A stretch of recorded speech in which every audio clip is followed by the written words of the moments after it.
Now what's better, take one or take two? Where the guy's got a lot of energy, or the guy's walking around like dead man walking? Well, my friends, that's what I want to talk to you about today on this episode of Are You a Dead Man Walking? Have you ever heard the term in your life, dead man walking? And when you hear that term, what does it mean to you? Do you think of a guy that's heading off to the gallows, a condemned man that's been sentenced to die? What do you think about? What was the first thing when you heard me say dead man walking? What was the first thing that actually came to your mind? Comment about it, I'd like to know. Some people have never heard that terminology before. Dead man walking. Well, I understand it to be a man that's been sentenced to, let's say, be executed, or he's sentenced to death, and he's on his way to that execution, and they say, dead man walking. Well, maybe you're like me. Maybe you haven't been sentenced to death, but you're living in death. And what do I mean about that? Well, maybe you're living in a state where you're downcasted. I know I used to be like that many years ago. Maybe you're dealing with some issues. Maybe you're dealing with some family issues, and you're walking around like that dead man walking, okay? You have no smile on your face, especially men, but women as well. But you have that smile. You don't have that smile on your face. You know, the smile that you used to have as a kid when you play football or something, or when you run with your buddies and you have fun.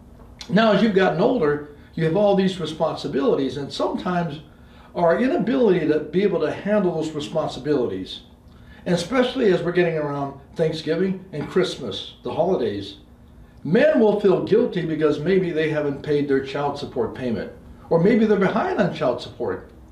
Maybe they actually can't afford to pay their child support, right? And sometimes, the other spouse can, be a little hard on that man. Or vice versa, if it's a woman that's needs to be paying her child support. I want to encourage you today to don't let those things pull you down. You don't have to be a dead man walking if you change the way you start looking at things, my friends. First, if you know that you've done everything that you can to pay that bill or to pay that child support, hold your head up high. I remember when I was young, I got behind on child support, right? And it was so easy to feel like guilty. My friends, if you know that it's because you don't have the money, don't feel guilty. Love your kids, do the best that you can for your kids. But at no time I don't want you to harbor any guilt for it.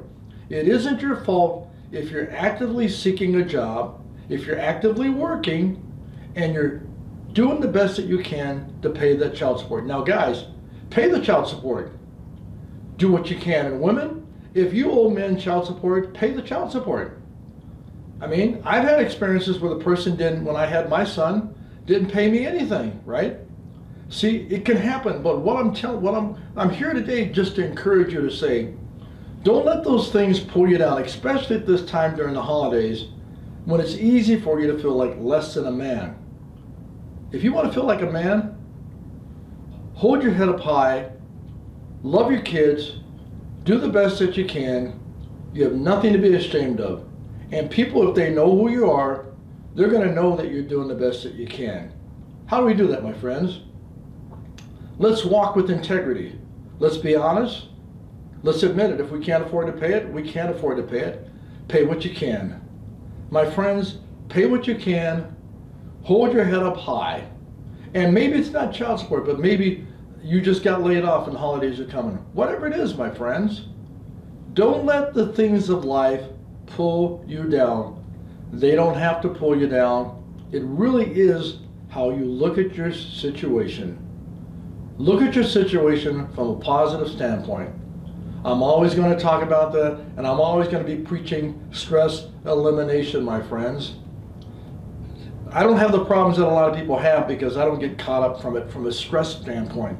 But when you first saw me come on the screen in that countenance, that's the countenance that I used to have many, many years ago inside, because I was feeling maybe guilty, or I was feeling like I didn't do enough. My friends, don't put yourself down.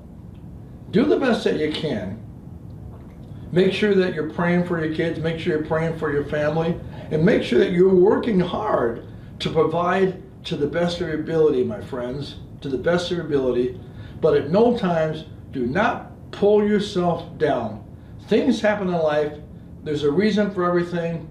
God knows the big picture. You don't know it. What we have to do, my friends, and I say this often, my friends, we have to trust the process. All right? I don't want you to be a dead man walking.